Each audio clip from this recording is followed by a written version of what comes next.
J'ai fait un très très grand saut et je suis passé à travers la cascade de sable.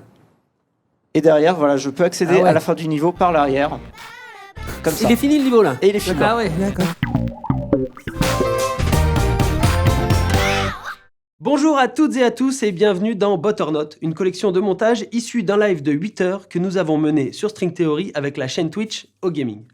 Nous avons fait jouer des chercheuses et des chercheurs avec des grandes figures de l'e-sport. L'occasion de s'amuser, mais aussi de discuter et de réfléchir ensemble à la pratique du jeu vidéo. Aujourd'hui, c'est speedrun, cette façon de détourner un jeu pour le finir le plus vite possible, et par tous les moyens. Vous allez le voir, il faut des réflexes, des capacités hors normes, mais aussi une créativité exceptionnelle. On retrouve tout de suite le runner Gio et Julien Diard de l'université Grenoble-Alpes pour une performance sur le jeu Journey.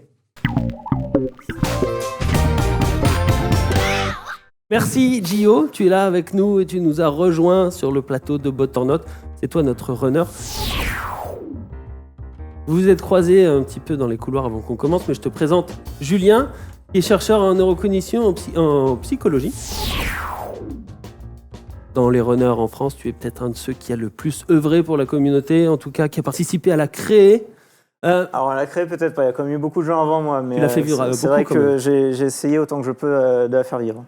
Alors, si je dois te poser une première question pour qu'on comprenne vraiment ce que c'est la discipline, on dit de toi que tu es un très bon routeur. C'est quoi le routing dans le speedrun ? Alors le routing, en fait, ça va être toutes les démarches qui vont faire en sorte d'aller du début à la fin d'un jeu, parce que le speedrun, si on veut remettre ça dans le contexte, c'est essayer d'arriver le plus vite possible à la fin d'un jeu vidéo, par plus ou moins tous les moyens possibles. Tout à l'heure, je t'entendais évoquer le mot de triche. Alors ça, par contre, c'est pas...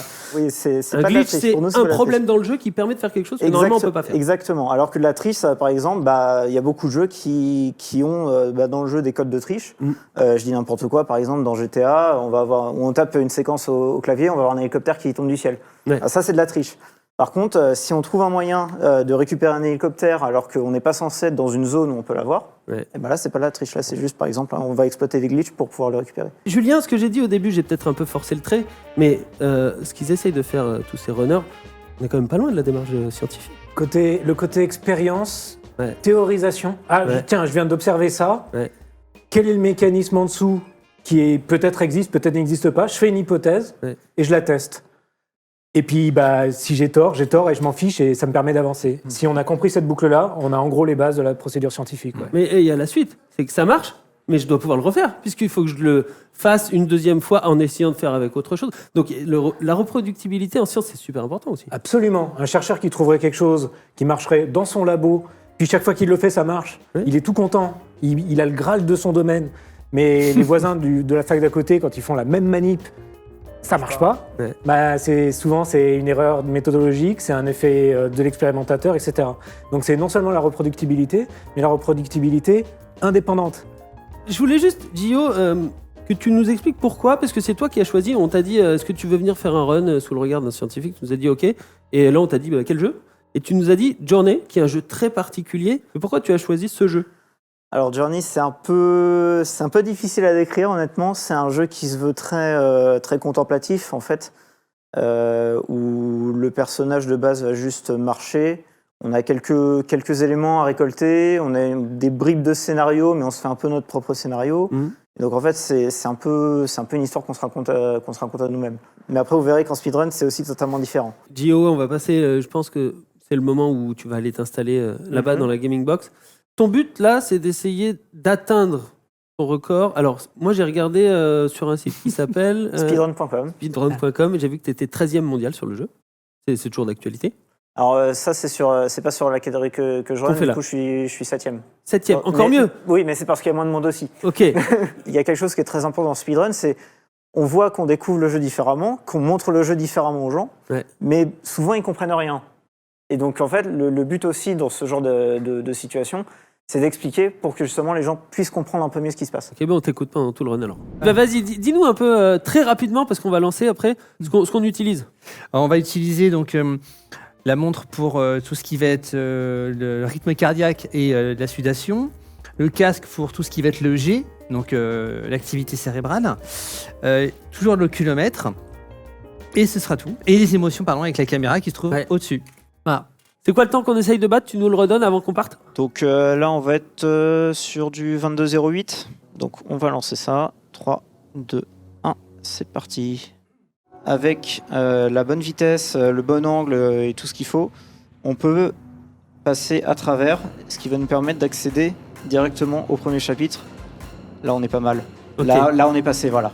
Donc là, on n'est plus dans la partie normale. Là, on est derrière le jeu, et donc Ah ouais. ça va se voir un peu parce qu'il va se passer, notamment avec la caméra, des trucs un peu bizarres dans un instant.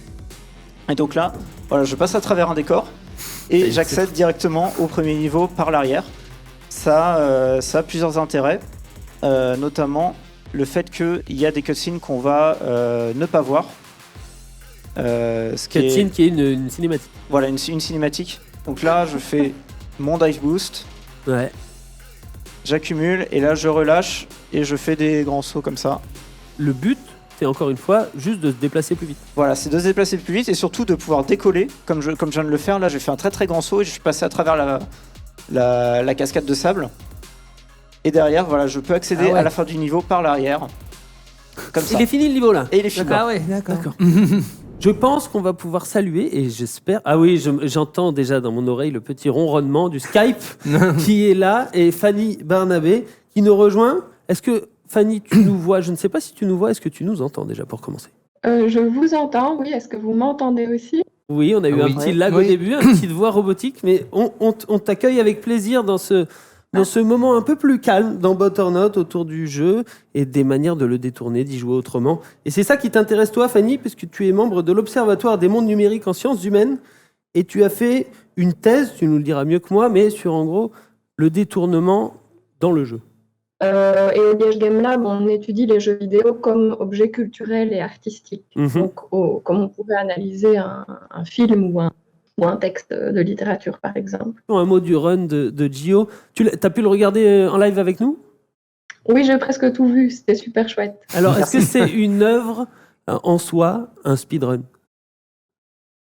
Alors, de mon point de vue, oui, c'est beaucoup de choses à la fois parce que donc vous avez beaucoup parlé du côté performance athlétique finalement du speedrun, C'est vrai. ce que c'est. Moi, ce qui m'intéresse, c'est plutôt le côté performance artistique. Et on en a vu des exemples. Hein. On a vu à travers le speedrun de journée à quel point le speedrun reconfigure, à quel point ça transforme le jeu. L'apparition du streaming, c'est-à-dire jouer pour une communauté sur Twitch, peu importe ce qu'on y fait, hein, si on fait du speedrun ou même si on incarne les personnages du jeu, par exemple. Est-ce que ça, c'est une forme de détournement supplémentaire qui est apparue et qui se base sur le jeu, mais le détourne pour en faire un spectacle?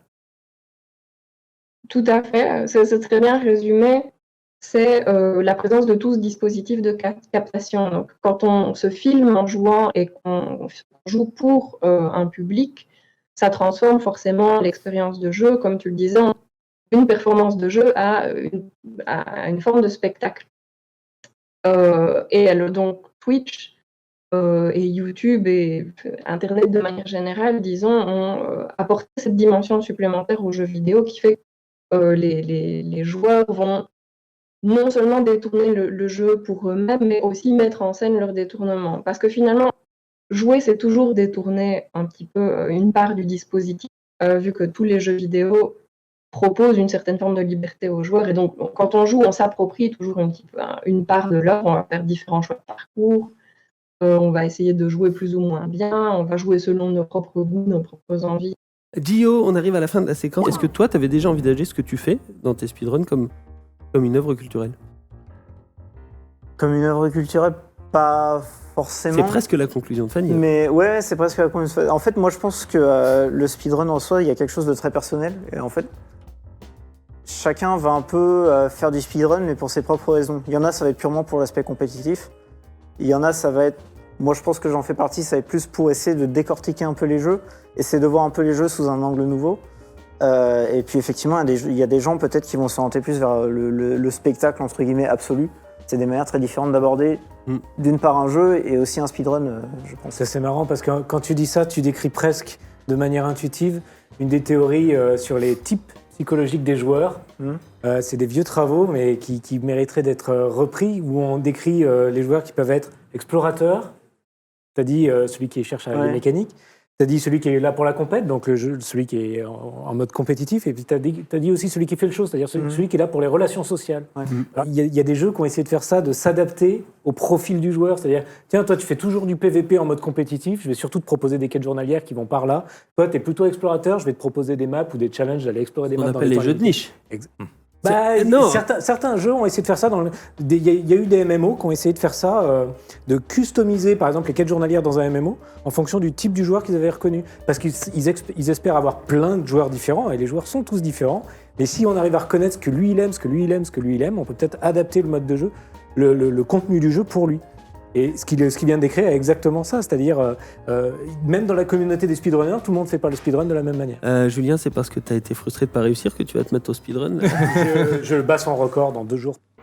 Voilà pour la version courte de cette séquence. En lien dans la description, vous trouverez le live en intégralité, avec toutes les parties et plein d'autres explications. J'espère que ça vous a plu, faites-le savoir. Vous savez comment, avec le pouce en l'air et le reste des doigts sur le clavier pour les commentaires. Nous, on se retrouve très vite pour un autre épisode de Butternote.